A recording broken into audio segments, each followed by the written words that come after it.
अस्सलाम वालेकुम नाज़रीन, इस वक्त मैं मौजूद हूँ पेशावर प्रेस क्लब के बाहर और यहाँ पर जो पारा चनार में इस वक्त जो हालात चल रहे हैं वो आप सोशल मीडिया पे बाखूबी तौर पर जानते हैं। जो दहशत गर्दी का इस वक्त समा है, जुल्म की इंतहा बढ़ी हुई है, इसके हवाले से हम जानते हैं। अस्सलाम वालेकुम मैम। वालेकुम अस्सलाम। अपना नाम बताएं। बुशरा गौहर। क्या कहना चाहेंगी जो पारा चनार में इस वक्त जो हालात बने हुए हैं?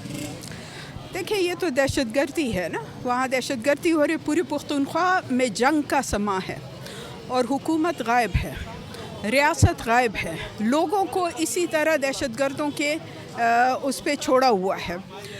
तो मैं तो सिर्फ यही कहूँगी कि हम अमन चाह रहे हैं, हम चाह रहे हैं कि ये तालिबान का प्रोजेक्ट बंद हो, एक ट्रूथ कमीशन बने और जो इनको वापस लेके आए और फिर पख्तूनख्वा में ये हालात बनाए, उनके ख़िलाफ़ अकाउंटेबिलिटी होनी चाहिए। आप किसकी गलती समझती हैं इस वक्त? देखिए, ये तो रियासत की पॉलिसी है दहशत गर्दी ने।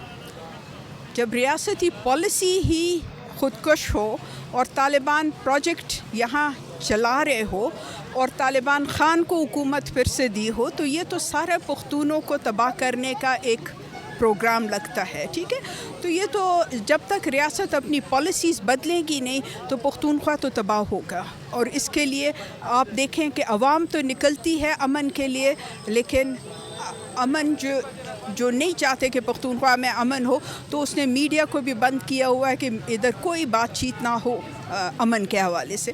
तो ये तो रियासत की पॉलिसी बदलनी होगी, ये तालिबान गुड बैड तालिबान की पॉलिसी ख़त्म होनी होगी, तभी ये यहाँ अमन आएगा।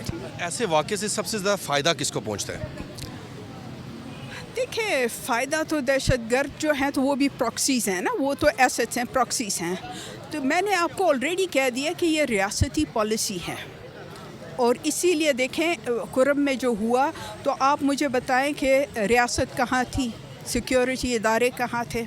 एक कॉन्वॉय जो हेवी सिक्योरिटी में गया, उनको कत्ले आम उनका हुआ, लेकिन सिक्योरिटी कहीं नहीं थी कि रिस्पांस दे या कुछ दे। फिर कल उसके रिस्पांस में एक और तबाही हुई, लेकिन उसके लिए भी कोई नहीं आया।